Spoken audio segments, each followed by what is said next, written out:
नमस्कार साथियों, जय हिंद। कैसे हैं दोस्तों? कल मैंने आपको बताया था पंचायती राज व्यवस्था का कुछ अंश बताया था, और इसमें यह भी बताया था मैंने कि जो क्षेत्र होते हैं उस क्षेत्र के हिसाब से वहाँ पर पंचायत की व्यवस्था किस तरह, गांव स्तर पर ग्राम पंचायत और प्रखंड स्तर पर पंचायत समिति और जिला स्तर पर जिला परिषद का गठन किया जाता है। आज का टॉपिक फिर हम उसी को और थोड़ा सा बढ़ाने के लिए चल रहे हैं, और अधिक से अधिक लोग जुड़ सकते हैं और जुड़ करके मेरे चैनल से आप अवश्य ज्ञान ले सकते हैं। तो आज का जो क्लास है ये बेसिक चीज़ों को हम बताने जा रहे हैं, जो कि आपके क्षेत्रीय बात होती है उसको हम लोग नहीं जानते हैं, उसी को आज जानना है। सबसे पहली बात होती है कि कम से कम देखना है किस राज्य, हम कैसे पता करेंगे कि यहाँ पर ग्राम पंचायत है कि नहीं है। तो आपको ध्यान में रखना है, कह रहा है कि जिस राज्यों की संख्या कम से कम 20 लाख होनी चाहिए। दोस्तों कितनी होनी चाहिए? कम से कम जिस राज्य की जनसंख्या 20 लाख होगी उस राज्य में पंचायत समिति नहीं बनाई जाएगी।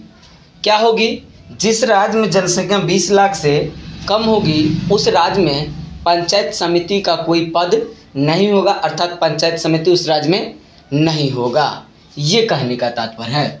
कहा पश्चिम बंगाल में 4 स्तर की पंचायत है। इसका मतलब है कि 20 लाख से ज़्यादा जनसंख्या है, तो इसलिए वहाँ पर ऐसी व्यवस्था की गई है।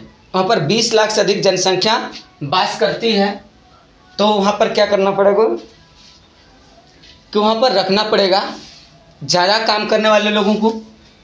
करा कि मेघालय, उसके बाद मिजोरम तथा नागालैंड में एक स्तरीय पंचायत है, क्योंकि ये सारे राज्य जो है बहुत छोटा है, सिकुड़ा हुआ है। तो भाई ज़्यादा आदमी रहेगा तभी तो काम करने वाला ज़्यादा चाहिए। तो कम आदमी है तो कम आदमी काम करने वाला, जहाँ ज़्यादा है वहाँ पर ज़्यादा रहता है। ये होती है पंचायतों की वित्तीय स्थिति में सुधार के लिए। मान के लिए कि पंचायत को कुछ मुआवजा देनी है, पंचायत में कोई काम करना है गांव स्तर पर, ग्रामीण इलाकों में खास करके किसान मजदूर, इन लोगों की स्थिति में सुधार करना है, तो इसके लिए जो है राज्यपाल राज्य वित्त आयोग का गठन करते हैं। क्या करते हैं? तो आपको ध्यान में रखना है कि पंचायतों की वित्तीय स्थिति के सुधार के लिए, किसके लिए? पंचायतों के वित्तीय स्थिति के सुधार के लिए राज्यपाल क्या करते हैं? राज्य वित्त आयोग का गठन करते हैं। क्या करते हैं? राज्य वित्त आयोग का गठन करते हैं। 1977 में 1977, कब? 1977 में जनता पार्टी ने, यही जनता पार्टी 1980-88 के दशक में कहा जाए तो भारतीय जनता पार्टी के नाम से जाना गया। पहले भारतीय जनता पार्टी न होकर के बल्कि केवल क्या थी? जनता पार्टी थी।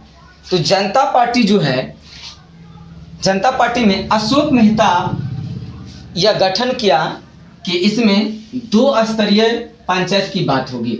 1977 में अशोक मेहता का जो समिति था यह सिफारिश किया कि 2 पंचायतों की बात कही जाएगी और 2 स्तर होगी।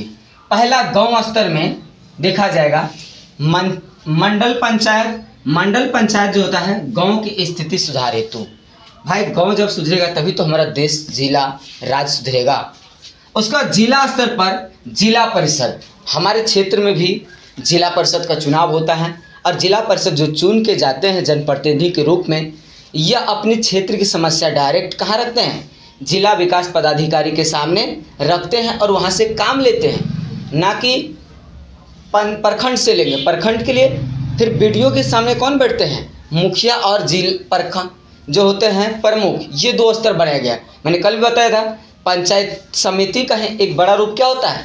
प्रमुख होता है, और प्रमुख का छोटा छोटा अंग पंचायत समिति होता है। ये बताया था। कहा पंचायतों को संवैधानिक दर्जा के लिए, पंचायतों को संवैधानिक कोई दर्जा देनी है तो उस वक्त देखा जाएगा अनुच्छेद का जिक्र है कि नहीं है। उसके बाद 73वां संविधान संशोधन जब हुआ 1993 में, 1993 में, तो संविधान संशोधन के तहत यह कहा गया कि इस संशोधन के बाद क्या कहा गया 73वां संविधान संशोधन 1993 में वहाँ कहा कि इस संशोधन के बाद पंचायतों को अपनाने वाला पहला राज्य कौन बना? कर्नाटक बना। कौन बना? कर्नाटक बना। तो दोस्तों आपको ध्यान में रखना है कि संविधान संशोधन का जो नियम बनाया गया था 1993 में 73वां संविधान संशोधन के तहत, इसमें पंचायतों को राज्य अपना दर्जा प्राप्त करने के लिए, संवैधानिक दर्जा प्राप्त करने के लिए जो नियम बनाया गया था 1993 में, और यह राज्य पहला राज्य बना कर्नाटका। दिल्ली बहुत छोटा सा जगह है लेकिन वहाँ जनसंख्या ज़्यादा है। इसका मतलब ये नहीं कि जनसंख्या ज़्यादा है तो बहुत कुछ ज़्यादा होगा। व्यवस्थाएं ज़रूर ज़्यादा है, व्यवस्था को बनाए रखने के लिए काम करने वाले लोगों को भी बढ़ाया गया है।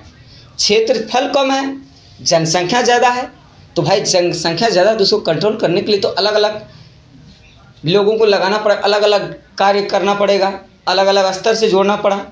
तो दिल्ली में ग्राम पंचायत नहीं है, दिल्ली में एमसीडी चलता है। क्या चलता है? एमसीडी।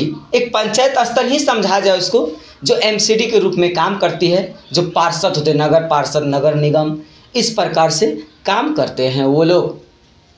के सदस्य होते हैं, उसका सदस्य बनने के लिए मान लीजिए कि वार्ड सदस्य है, वार्ड पंच है, मुखिया है, सरपंच, इन सारे चीज़ों के लिए बनने की एक अवधि तय किया गया कि कम से कम उसकी उम्र जो है 21 वर्ष होनी चाहिए। कितनी वर्ष होनी चाहिए? 21 वर्ष होनी चाहिए। तो क्या कह रहा है कि पंचायत के सदस्य बनने की आयु कम से कम कितना होना चाहिए दोस्तों? 21 वर्ष होना ही चाहिए। अब वोट डाल सकते हैं 18 वर्ष में, वोट के लिए 18 वर्ष होना चाहिए, 18 वर्ष में वोट डाल सकते हैं, लेकिन आपको सदस्य बनने के लिए 21 वर्ष की उम्र होनी चाहिए।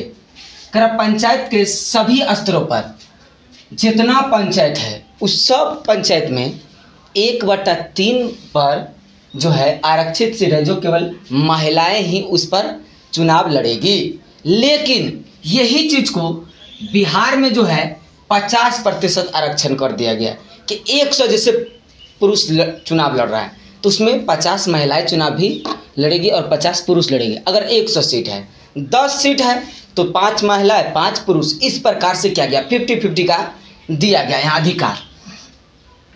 पंचायतों का कार्यकाल जो होता है, पहली बैठक 5 वर्ष के लिए होता है। पंचायतों का पहली बैठक कितने वर्ष के लिए होता है? 5 वर्ष। दूसरा बात, बैठक होता कहाँ है? तब तक तो क्या होता है? चुनाव ही हो जाता है, ये होता है। ग्राम पंचायतों की समिति गणपूर्ण के लिए 1/2 होते हैं, यानी गणपूर्ण गणना करने के लिए या किसी प्रकार की सलाह लेनी है, इसके लिए 1/2% बहुमत का होना जरूरी है। तभी जाकर के क्या कर सकते, हम किसी प्रकार का डिसीजन ले सकते। अगर अन्यथा ऐसा ना होता है तो हम नहीं ले सकते। ना देखते हैं आप लोग कि सारा वार्ड सब मिल करके मुखिया के पास जाता है, मुखिया से फंड मांगता अपना अपना वार्ड के लिए। अगर मुखिया नहीं जाएंगे तो वार्ड क्या करेंगे? फंड नहीं ले पाएंगे और मुखिया फंड देंगे भी नहीं, मुखिया खुद अपने टेंडर के द्वारा करवा लेंगे। ये होती है। ग्राम पंचायत के सदस्यों को हटाने के लिए, अगर मान लो आपको मुखिया पसंद नहीं, सरपंच पसंद नहीं, वार्ड पसंद नहीं है, तो इसके लिए जो है एक प्रावधान है। कम से कम 15 दिन पूर्व जिला के पंचायत अधिकारी, जो जिला में बैठते हैं पंचायत अधिकारी, इसको 15 दिन पहले सूचना देना पड़ेगा, तब जा कर के वो हटेगा। अगर आप नहीं देते हैं तो वो हटना मुश्किल है। एक बार जीत जाने के बाद किसी को हटाना फिर बड़ा मुश्किल हो जाता है भाई, इसलिए कह रहा है। करेक्ट 2/3% बहुमत प्रस्ताव पारित करके, जैसे महाभियोग लगाया जाता है, इसी प्रकार समझिए एक महाभियोग का ही प्रक्रिया समझिए, लगा करके तब उसको क्या कहता है?